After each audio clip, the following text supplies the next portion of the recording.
A paz do Senhor, meus irmãos. Bom, vamos lá. Hoje eu vou estar gravando aqui com o intuito de poder enviar para aqueles que possam ter um WhatsApp a parte 1 da lição que teremos no dia 12 de setembro, que é a lição 11, sobre o reinado de Ezequias. Vamos estar falando um pouco sobre esse rei e eu gostaria aqui de passar algumas coisas, vai ser só a parte 1. E durante a semana, tendo tempo, a gente tenta passar a parte 2 e a parte 3. Para ir auxiliar, para que tenhamos mais respaldo, eu quero explicar alguns detalhes geográficos nessa aula. Preparei aqui. E vamos então falar um pouquinho sobre esse grande homem que foi Ezequias. O rei Ezequias, sua fé não foi superada por nenhum dos reis de Judá. Vocês vão conseguir ver isso no verso 5. Nenhum dos reis de Judá, porque nós temos que lembrar que havia 2 reinados.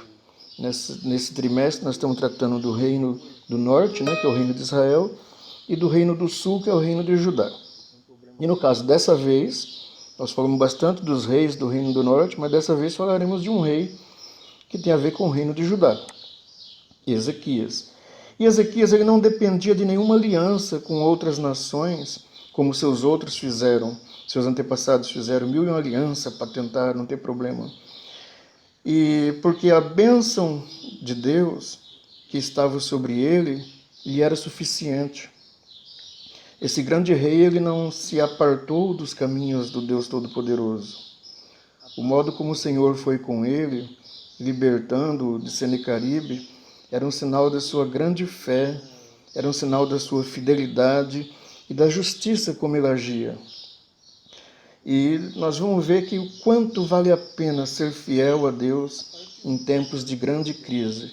Se quando está tudo bem já é muito bom ser fiel a Deus, imagina quando as coisas vão mal. Mais importante ainda é ser fiel a Deus nesse momento, porque é Ele que pode nos livrar. Então é o seguinte, antes da gente continuar falando sobre o reinado de Ezequias e mostrar as partes que eu quero abordar hoje aqui, gostaria de cantar um hino. E se os irmãos gostarem, depois podem até treinarem ele, tá certo? Então, vou cantar esse hino e depois nós continuamos.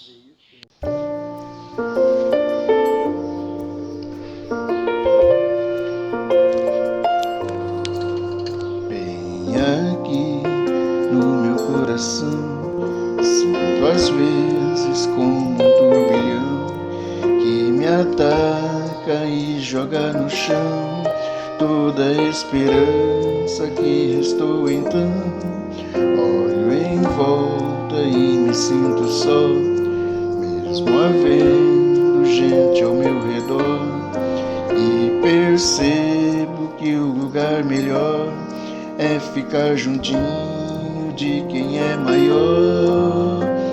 Acalma minha alma, aquieta aí. O Pai tá cuidando de tudo pra ti. Descansa nos braços de quem te quer bem. O Pai não despreza clamor de ninguém, só cega, entrega, espera, vai ficar tudo bem, tudo bem.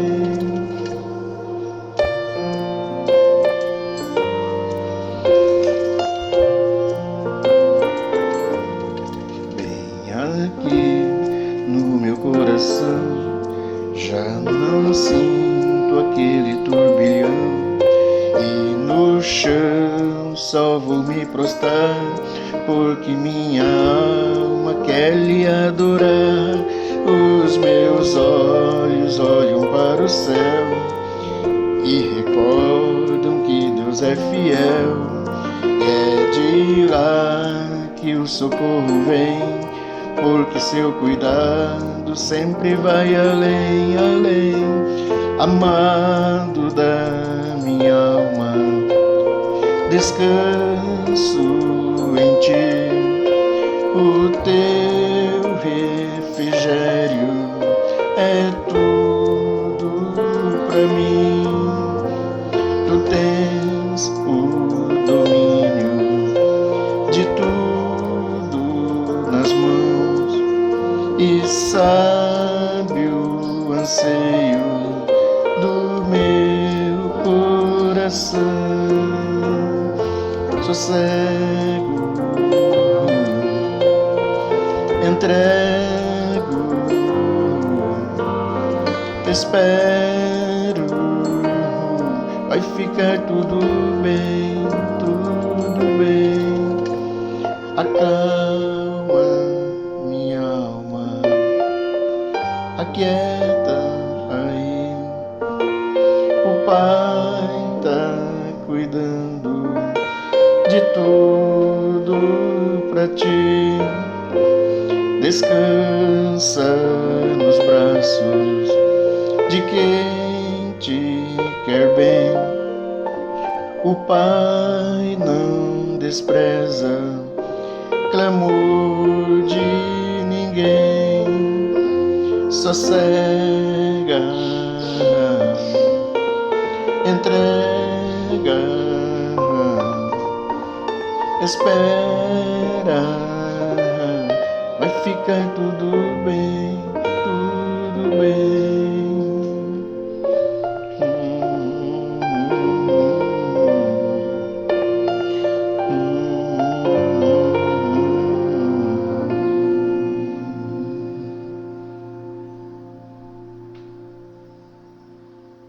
Muito bem, meus irmãos, então vamos dar continuidade.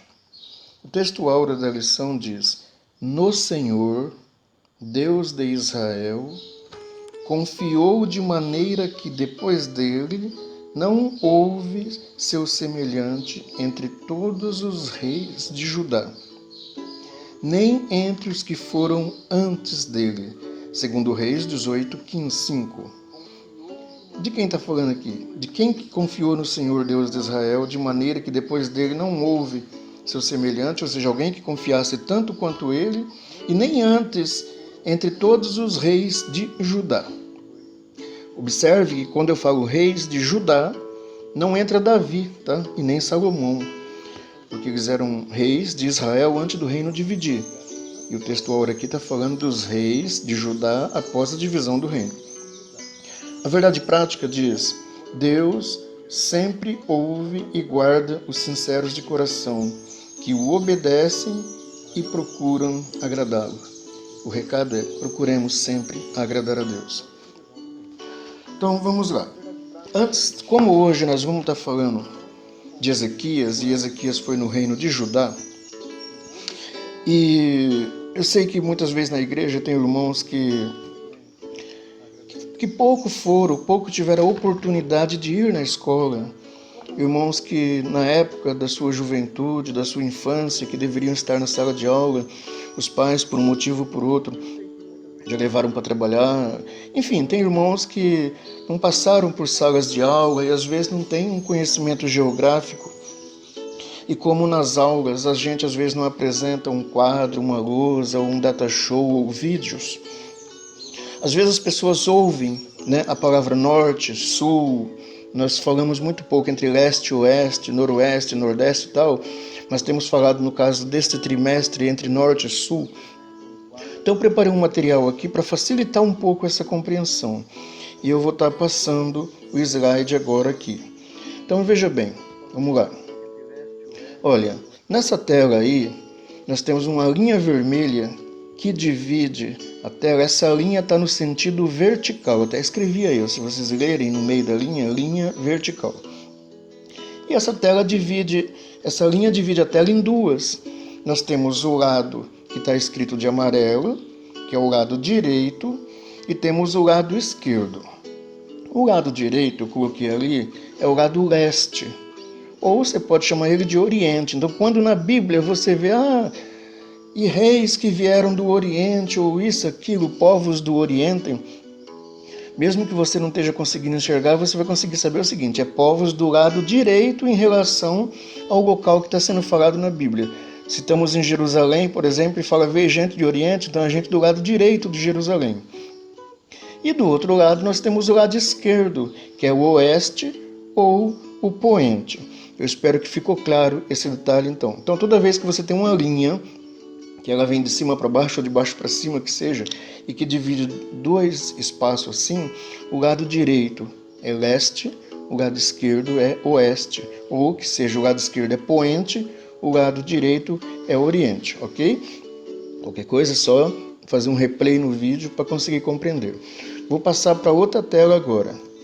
Olha, observe agora que a linha mudou. A linha não está no sentido de baixo para cima ou de cima para baixo, agora ela está cortando de lado. Uma linha nesse sentido, ela chama-se linha do horizonte. Por que chama-se linha do horizonte? Tipo assim, se você tiver... A hora que você sair para fora de algum lugar, tenta enxergar o fim, até onde sua vista enxerga. Lá onde a sua vista enxerga, que você não vê mais nada, aquilo a gente chama de linha do horizonte. Esse é o sentido, não é subindo para o céu, e sim planado, assim, no sentido da terra. Bom, toda vez que você vê uma divisão, a linha do horizonte está aí. Do lado de cima dela, nós temos o norte. E do lado de baixo dela nós temos o sul. Então, com base nisso agora, já dá para você ter uma noção da localidade do Reino do Norte em relação ao Reino do Sul. Até há muitos pregadores que falam assim, a parte de cima ficou as 10 tribos, o Reino do Norte, e a parte de baixo ficou o Reino do Sul, o Reino de Judá. Então, vamos passar agora para o próximo slide. Olha, vocês vão falar, nossa, o Sidney complicou agora, porque agora tem uma cruz, está separado em 4 partes. Vamos lembrar que esse risco que atravessa no sentido horizontal, ele divide entre baixo sul e em cima norte. Então vamos pegar em cima. Lado do seu coração, lado esquerdo. Observe, eu vou riscar agora aqui com o ponteiro. Deixa eu fazer aqui, eu quero opção de ponteiro... Opções de ponteiro, isso, caneta. Caneta, cadê? Não apareceu a caneta ainda? Espera aí, então vamos aí, tornar, ver se ela vai aparecer, senão deixa eu... Fiquem tranquilo, nós temos todo o tempo do mundo aqui.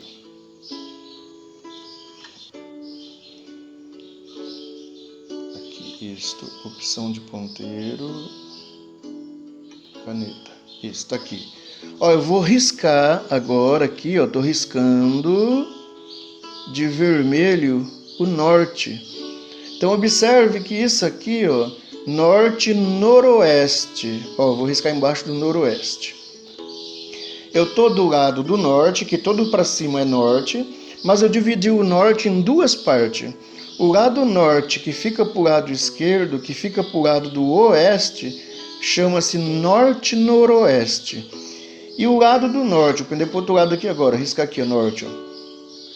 O lado norte, que fica do lado direito, é o nordeste, porque enquanto o lado norte do lado esquerdo está do lado oeste, então chama norte-noroeste, o outro norte ali está do lado do leste, então chama norte-nordeste. Vou riscar o nordeste agora. Agora vamos para baixo, aqui para baixo do nordeste. Vou fazer uma... Olha aqui, nós temos sul, circulando o sul. Esse sul está do lado do leste, então é sul-sudeste. Lá em cima é norte-nordeste, aqui é sul-sudeste. E vindo para o lado esquerdo aqui, em cima é norte-noroeste. E aqui é sul-sudoeste, porque é o lado sul do lado do oeste. Ok? No Brasil não tem-se muito esse costume, porque a divisão brasileira foi feita por portugueses, então eles não dividiram bem do jeito que deveria ser. Se tivessem dividido certinho, Rondônia, ela está na região norte, mas ela estaria no norte-noroeste. Essa seria a forma mais melhor de se pronunciar ela. Mas muito bem, Isso aqui, se vocês tiverem alguma dúvida, aqueles que ainda não sabem, é só dar um replay e eu assistirem quantas vezes foi necessário, ok? Agora vamos passar então para a parte que importa. Nós temos nesse mapa, de azul, está o reino de Israel. Olha que eu vou circular ali em cima, do lado de cima, ó. Reino de Israel. Qual era a capital do reino de Israel? Eu vou riscar aqui de baixo, ó, Samaria. E aqui embaixo de amarelo, então veja bem, todo esse azul aqui, ó, é o reino de Israel. E embaixo de amarelo nós temos o reino de Judá. Estou circulando aqui, ó. Quebron fica muito perto aqui, mas ó, dá para perceber, né? E a capital do reino de Judá era qual? Jerusalém. Então vamos recordar alguns detalhes. Antes de haver divisão no reino, a nação de Israel era uma só, e o seu primeiro rei foi Saul, o segundo rei foi Davi e o terceiro rei foi Salomão. E quando Salomão morre, o reino é dividido entre reino do norte, ou reino de Israel, e reino de Judá, ou reino do sul. O reino de Judá ficou com Jerusalém, local do culto, do local do templo, né? E o reino de Israel, a capital, se transformou em Samaria. E vamos então lembrar o seguinte, eu vou riscar cá em cima aqui, ó, o Império Assírio. E vou reforçar para vocês que Damasco aqui não tinha nada a ver com o Império Assírio, tá? Damasco é capital da Síria.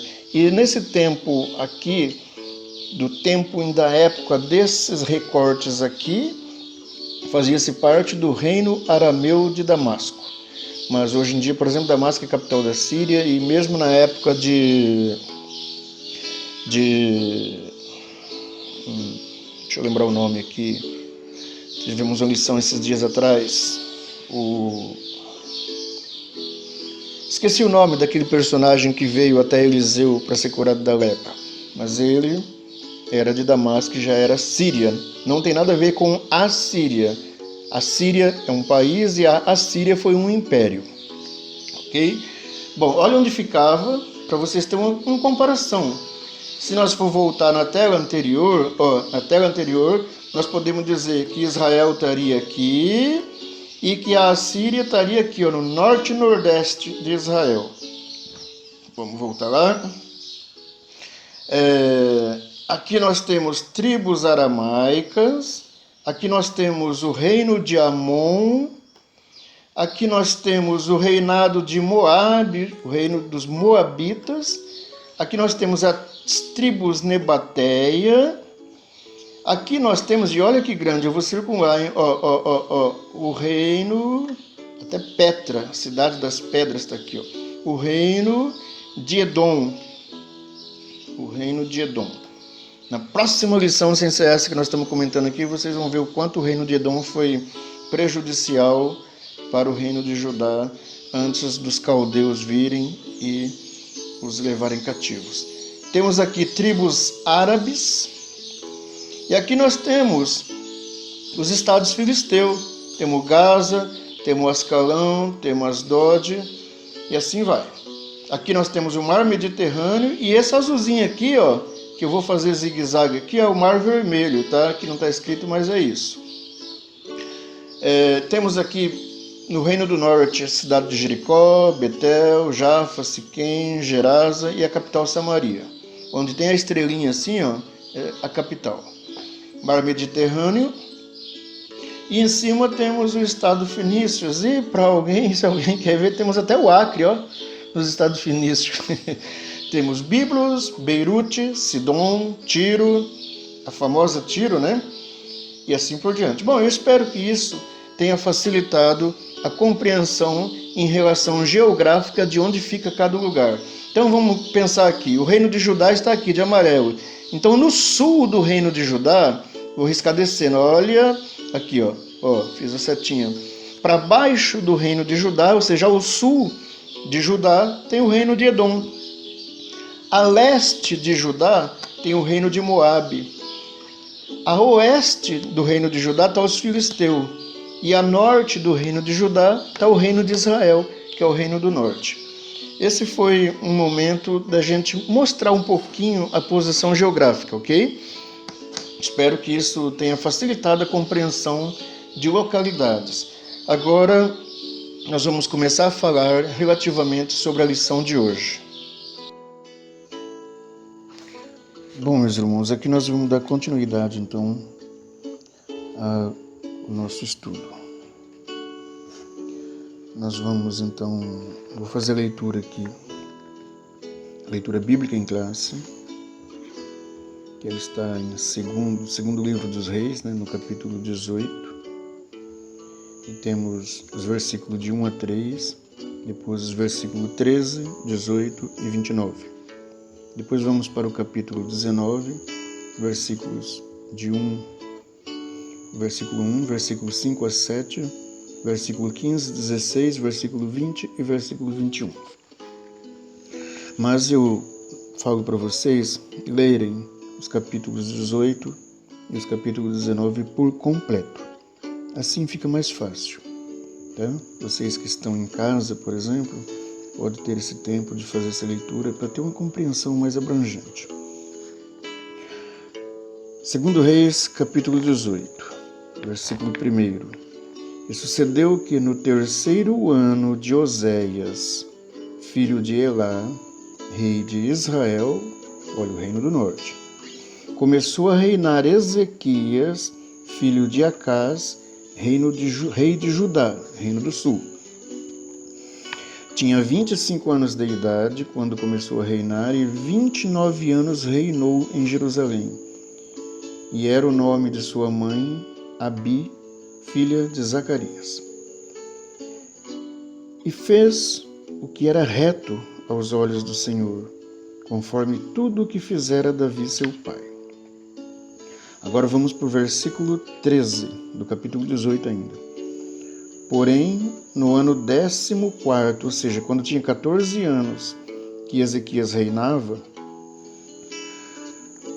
porém no ano 14º do rei Ezequias, 14 anos, subiu Senaqueribe, rei da Assíria, contra todas as cidades fortes de Judá e as tomou. Agora pulamos para o versículo 28. Rabsaqué, e para quem não sabe, Rabsaqué era um dos grandes oficiais do rei da Assíria. Rabsaqué, pois, se pôs em pé e clamou em alta voz em judaico, ora, ele falava judaico, e falou e disse: ouvi a palavra do grande rei, do rei da Assíria. Assim diz o rei: não vos engane, Ezequias, porque não vos poderá livrar da sua mão. Agora nós vamos para o capítulo 19, versículo 1. E aconteceu que Ezequias, tendo ouvido, rasgou as suas vestes e se cobriu de pano de saco e entrou na casa do Senhor. É importante ler o capítulo inteiro. Vou deixar esse ponto de interrogações para vocês aqui, porque o versículo 1 aqui do 2 Reis 19 fala assim: Ezequias, e aconteceu que Ezequias, tendo ouvido, leiam lá para vocês verem quem que Ezequias ouviu, tá? Rasgou as suas vestes e se cobriu de pano de saco e entrou na casa do Senhor. E os servos do rei Ezequias vieram a Isaías. E Isaías lhes disse: assim direis a vosso Senhor. Assim diz o Senhor: não temas as palavras que ouviste, com as quais os servos do rei da Assíria me blasfemaram. Isso é Deus falando, tá? Isaías chegou e disse: assim diz o Senhor: não temas as palavras que ouviste, com os quais os servos do rei da Assíria me blasfemaram. Isaías está falando para os servos de Ezequias que vieram até ele: assim direis ao teu Senhor, assim diz o Senhor. E o Senhor falou isso, que era para não temer as palavras que ouviste dos servos do rei da Síria. Eis que meterei nele um espírito, e ele ouvirá um ruído e voltará para sua terra, vírgula, a espada o farei cair na sua terra. Olha, Deus está falando que ele ouviria um ruído e voltaria para sua terra, e lá o Senhor Deus faria ele cair a espada, lá na própria terra dele. Versículo 15, lembrando, estamos no capítulo 19 do segundo livro de Reis. E orou Ezequias perante o Senhor e disse: Ó Senhor Deus de Israel, que habitas entre os querubins, tu mesmo, só tu és Deus de todos os reinos da terra, tu fizeste os céus e a terra. Inclina, Senhor, o teu ouvido e ouve. Abre, Senhor, os teus olhos e olha, e ouve as palavras de Senaqueribe que ele enviou para afrontar o Deus vivo. Versículo 20 agora. Então Isaías, filho de Amós, mandou dizer a Ezequias: Assim diz o Senhor, Deus de Israel, o que me pediste acerca de Senaqueribe, rei da Assíria, eu o ouvi. Esta é a palavra que o Senhor falou para ele: A virgem, ó filha de Sião, te despreza, de ti zomba. A filha de Jerusalém meneia a cabeça por detrás de ti. Esta foi a nossa leitura bíblica em classe. Vamos então para a introdução da nossa revista. O reinado de Ezequias foi um dos melhores de Judá. Seu governo foi reto, justo e honesto, e agradável aos olhos do Senhor. Ele fez importantes reformas no culto e na adoração a Deus, a partir da destruição dos ídolos de Judá, reestruturou todo o sistema religioso, o que culminou num grande avivamento para o povo de Deus. Nós precisamos lembrar, caros irmãos, que Acabe, pai de Ezequias, o que ele tinha feito, as coisas horrorosas que ele fez, e que até esporadicamente fechava o templo para adoração. Mandou os sacerdotes fazer cópia dos deuses que havia lá no Império Assírio e deixou de lado os objetos que era sagrado dentro do templo. E quando Ezequias quando ele assume o reinado, logo no primeiro ano dele, ele já provoca essas reformas que nós vamos estar comentando. Então, no ponto 1 da nossa revista, e é importante ressaltar, antes de falarmos do ponto 1, que nessa lição nós vamos ver que quando se abandona os pecados, as bênçãos de Deus chegam até seus filhos. Isso não era só para aquela época, é para agora também. Como nós estamos perante Deus, como a nossa casa está perante Deus. Então vamos lá, ponto 1, o justo reinado de Ezequias. Quero recordar que eu vou estar comentando aqui somente a primeira parte, né? Nós temos 3 partes na revista sempre, e na primeira parte nós vamos estar apresentando o íntegro reinado de Ezequias, que é o que eu vou estar falando nesse vídeo. Se eu ter tempo para a gente conseguir gravar o segundo vídeo, durante essa semana ainda, vamos estar sinalizando as afrontas de Senaqueribe, que é a segunda parte da nossa revista, do nosso estudo, do reinado de Ezequias. E a terceira parte é registrar o fim de Senaqueribe. Hoje, então, é só a parte 1, que é apresentar o íntegro reinado de Ezequias. Então, vamos lá. O justo reinado de Ezequias. Um rei reformista, subtópico 1. Ezequias, ele inicia uma ampla renovação espiritual. As coisas que ele fez faz com que venha uma renovação espiritual. Ele faz uma nova aliança com Deus, É importantíssimo ler em 2 Crônicas, capítulo 29 e os versículos de 4 a 11. Ele destruiu os altares pagãos que estavam em Jerusalém. Ele reabriu as portas do templo. Ele restabeleceu as ofertas e sacrifícios. Ele restituiu os ofícios sacerdotais e voltou a celebrar a Páscoa. Ele se achegou ao Senhor e não se apartou dele, e guardou os mandamentos que Deus deu a Moisés. Ele reconheceu o verdadeiro estado pecaminoso da nação e ele muda isto. Vamos lembrar que ele era filho de um homem mau. Ele tinha tudo para ser igual ao pai, mas não foi. O que a gente aprende com essa primeira parte? Nós aprendemos muita coisa, e uma delas é que o filho não necessariamente precisa ser igual ao pai. O filho, ele se torna adulto e ele tem o direito de escolher que caminho ele quer seguir. E Isaías escolheu o caminho bom, o caminho de Deus. Aqui nós temos o seguinte, que Ezequias instaurou uma ampla renovação espiritual para o povo de Deus. Em Jerusalém ele reúne os sacerdotes e levitas e lhe propôs uma nova aliança com Deus. Esta aliança incluiria uma reforma radical no comportamento e na espiritualidade do povo. O rei mandou destruir os altares pagãos, reabrir as portas do templo, restabelecer as ofertas e os sacrifícios, restituir os ofícios sacerdotais e ainda celebrar a Páscoa. A desrespeito de tudo isso, o que mais se destaca nas atitudes de Ezequias é que ele se chegou ao Senhor e não se apartou dele. Não se apartou após ele e guardou os mandamentos que o Senhor tinha dado a Moisés.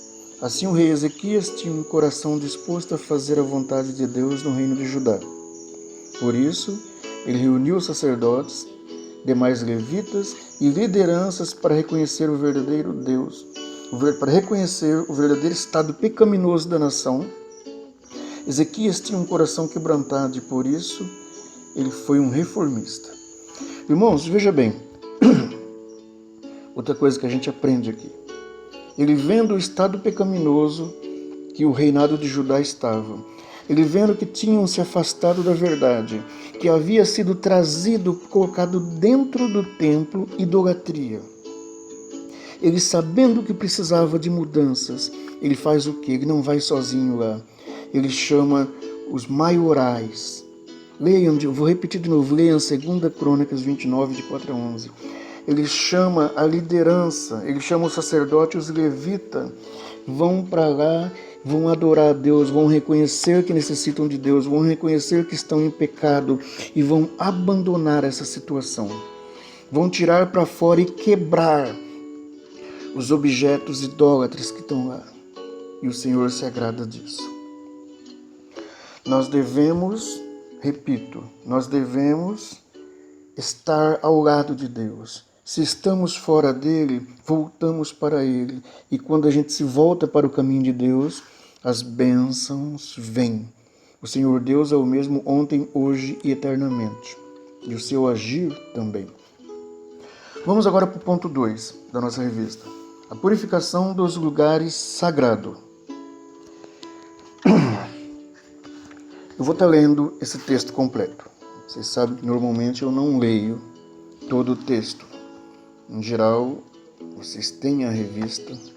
Eu estou me dirigindo, no caso, aos irmãos que participam da Escola Bíblica Dominical e vocês presume-se que têm a revista e presume-se que leiam ela durante a semana em casa, né?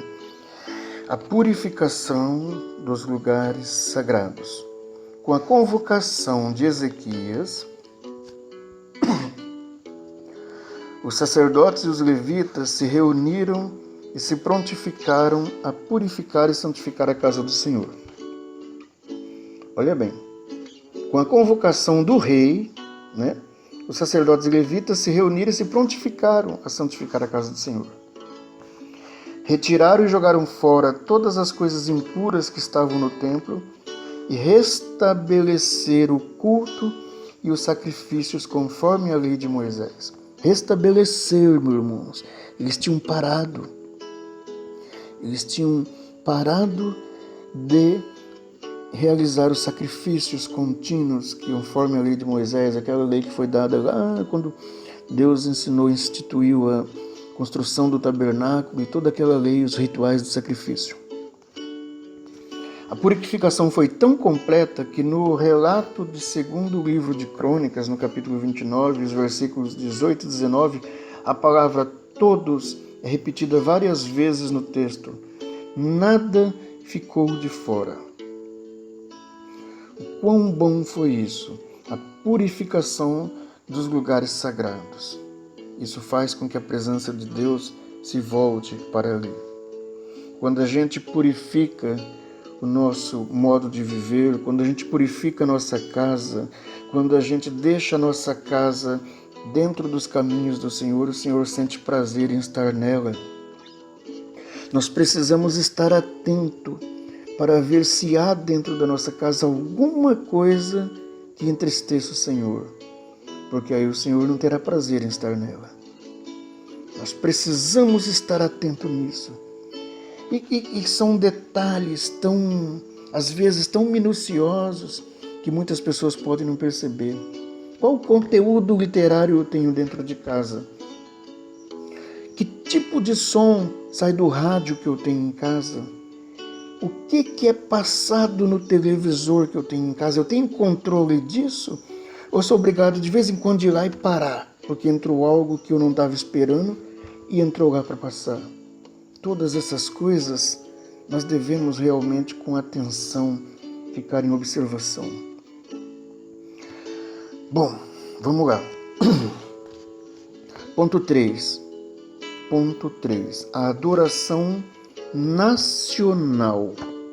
Olha, quando eu falo nacional, sai da abrangência de Jerusalém e abrange todo o reinado de Judá. Sai da abrangência da cidade e abrange todo o reinado de Judá. A fim de restabelecer o culto a Deus, Ezequias convocou os maiorais da cidade para entrarem na casa do Senhor. Ali foram oferecidos diversos sacrifícios para a reconciliação de todo o Israel. Vamos lá, vamos ver um detalhe. Eu falei para vocês que nós estamos falando do reino de Judá. Mas quando aqui fala de todo Israel, é porque independente de ser o reino de Judá, era nação, eles eram israelitas. Simplesmente haviam dividido o reino. Foi nesse momento de muita comoção que o rei, seus assessores e toda a congregação de Israel se prostraram diante do Senhor. Vou repetir isso. Foi nesse momento de muita comoção, olha como é importante isso, o líder dando o exemplo. O rei se prostra, seus assessores se prostram, se ajoelham. E toda a congregação acompanha eles, se prostraram diante do Senhor. É um cenário maravilhoso, é uma nação inteira se prostrando e adorando aquele que é digno de toda honra, glória e louvor. Quem dera, meus irmãos, quem dera pudesse que o nosso Brasil inteiro se prostrasse a Deus e se desarraigasse dos seus maus caminhos, e como essa nação seria mudada, não se tenha dúvida disso. Mas se a nação inteira não se prostra, a sua família pode se prostrar, a minha família pode se prostrar, a nossa igreja pode se prostrar. E o Senhor Deus agirá de forma estrondosa, de forma maravilhosa na vida de cada um, que assim se faz. Mas não é dobrar joelho e orar da boca para fora, não. O Senhor Deus conhece o coração de cada um. E é através disso que Ele age. Ele conhece o íntimo da alma, o íntimo do sentimento. Se for da boca para fora, é escárnio, é mentira. Continuando, além de toda reforma, Ezequias também mandou celebrar a festa da Páscoa, que há muito tempo não se via. Lembra, a festa da Páscoa havia sido uma ordenança perpétua. Uma ordenança perpétua.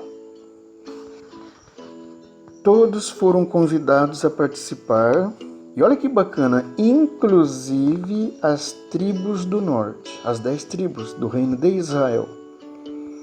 Houve um grande ajuntamento de pessoas em Jerusalém. Depois, Ezequias, os sacerdotes e os levitas oraram pela cura e santificação do povo. Olha que coisa linda, meus irmãos, quando há harmonia entre o rei e entre os líderes do tabernáculo, ou seja, os sacerdotes e levitas. Eles se uniram e oraram a Deus pedindo a cura do povo. Mas não só a cura e a santificação, pedindo a cura física dos problemas de saúde e pedindo a santificação, que é a cura espiritual dos problemas espirituais. Vocês podem ler isso no capítulo 30 de 2 Crônicas, no versículo 27. Louvado seja o nosso Senhor Deus. A convocação do rei Ezequias ao povo para a santa adoração a Deus e amplas reformas espirituais ocasionou um dos maiores avivamentos do Antigo Testamento. Houve um impacto espiritual tão grande que, ao voltar para casa, olha bem o que acontece quando uma nação resolve se voltar para Deus. Houve um impacto espiritual tão grande, mas tão grande, que ao voltar para casa, o povo, eles destruíram as estátuas dos falsos deuses, eles romperam com a idolatria. E Deus ainda ele levanta líderes para promover verdadeiras reformas espirituais. Mas eu digo aqui, pense na individualidade de cada um de você que está ouvindo isso aqui. Há idolatria dentro da sua casa? Há alguma coisa que precisa ser mudado nela? Porque se houver, não pense duas vezes. Muda, peça perdão a Deus, prostre-se perante Deus. Vá ao seu quarto, prostre-se, olhe o que há no seu quarto que desagrada a Deus.